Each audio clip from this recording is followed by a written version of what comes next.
बिस्मिल्लाहिर्रहमानिर्रहीम। अस्सलाम वालेकुम नाज़रीन, मैं हूं जावेद चौधरी। हमारे साथ आज सुप्रीम कोर्ट में 18वीं तरमीम के खिलाफ दरखास्तों की पहली समाअत थी। इस समाअत में सुप्रीम कोर्ट के 5 रुकीन लॉर्डशिप बेंच ने चीफ जस्टिस ऑफ पाकिस्तान से 18वीं तरमीम पर फैसले के लिए फुल कोर्ट तश्कील देने की दरखास्त कर दी। गो आज 18वीं तरमीम का मामला 2 हफ्तों के लिए मुलतवी कर दिया गया, लेकिन इस मामले की हसासियत अपनी जगह कायम है।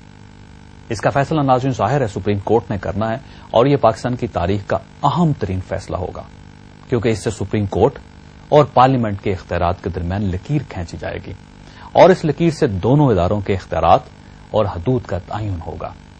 लेकिन जहां तक मेरी जाती राय का ताल्लुक है, और जाहिर है यह कोई हतमी कानूनी या आईनी राय नहीं, यह महज एक आम शहरी की राय है। इस राय के मुताबिक सुप्रीम बहरहाल अदलिया ही होती है और माशरे में हर सूरत अदालत और जज का फैसला चलना चाहिए। अदालत कितनी स्ट्रांग होती है इसका अंदाजा आप टमाटर से लगा लीजिए। टमाटर 10 मार्च 1893 तक पूरी दुनिया में फ्रूट समझा जाता था। फिर अमेरिकन सुप्रीम कोर्ट का एक हुक्म आया और टमाटर पूरी जिंदगी के लिए पूरी दुनिया में सब्जी बन गया। इस दिलचस्प केस की बैकग्राउंड कुछ यूं है कि 1883 में अमेरिकन कांग्रेस ने टैरिफ एक्ट 1883 जारी किया। इस एक्ट के तहत हुकूमत ने अमेरिका दरामद होने वाली तमाम सब्जियों पर 10% ड्यूटी लगा दी।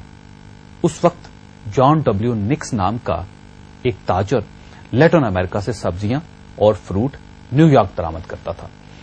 वो टमाटर भी मंगवाया करता था। एक दिन किसी बात पर उसका न्यूयॉर्क पोर्ट के टैक्स कलेक्टर एडवर्ड हिडन के साथ झगड़ा हो गया। हिडन ने इंतकामन उसके टमाटर को सब्जी डिक्लेयर कर दिया और उस पर 10% ड्यूटी लगा दी। निक्स ने हिडन के खिलाफ अदालत में दावा दायर कर दिया। निक्स का केस करीबन 10 साल तक छोटी अदालतों में चलता रहा।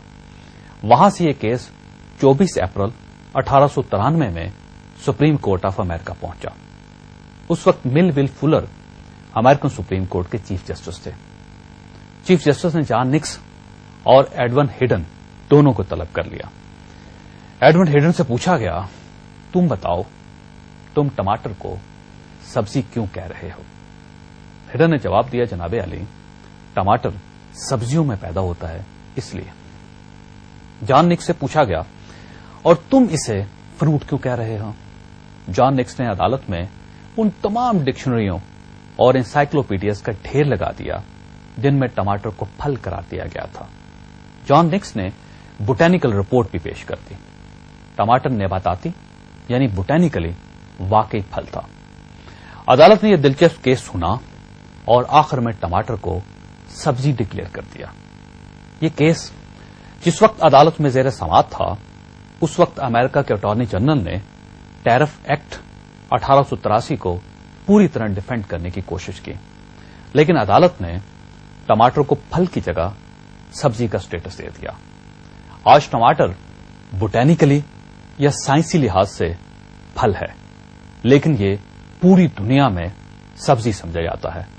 क्यों?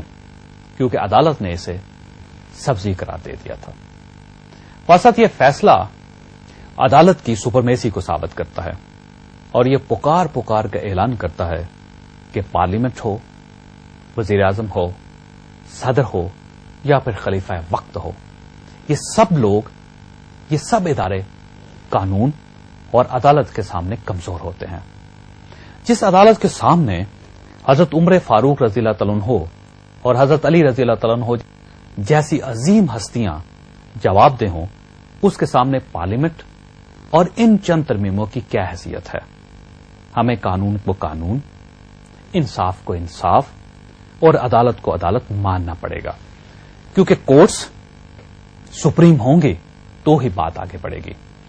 हमने आज अगर सुप्रीम कोर्ट की सुपरमेसी को किसी दूसरे अदारे के मातहत बना दिया तो कानून और इंसाफ की जड़ तक हिल जाएंगी। लेकिन यहां पर सवाल पैदा होता है, क्या वाकई 18वीं तरमीम से सुप्रीम कोर्ट की आजादी मुतासर होती है? क्या जुडिशल कमीशन और पार्लियामानी कमेटी से अदालत पार्लियामेंट की मातहत हो जाएगी? एक सवाल यह भी पैदा होता है कि क्या 18वीं तरमीम یا اس کا کوئی حصہ آئین کے بنیادی ڈھانچے کے خلاف ہے؟ اور یہ سوال بھی پیدا ہوتا ہے کہ ہمیں کرنا کیا چاہیے؟ کیا ہمیں عدالت کو تمام دوسرے اداروں سے الگ کر دینا چاہیے اور اسے اتنا آزاد بنا دینا چاہیے کہ یہ اپنے ججوں کا فیصلہ بھی خود کرے، یا پھر اسے بھی دوسرے اداروں کی طرح سیاستدانوں کے رحم و کرم پر چھوڑ دینا چاہیے؟ یہ سارے سوال ہمارا آج کا موضوع ہیں، اور ہم چھوٹے سے وقفے کے بعد مہمانوں کے ساتھ دوبارہ حاضر ہوتے ہیں. ہمارے ساتھ رہیے گا.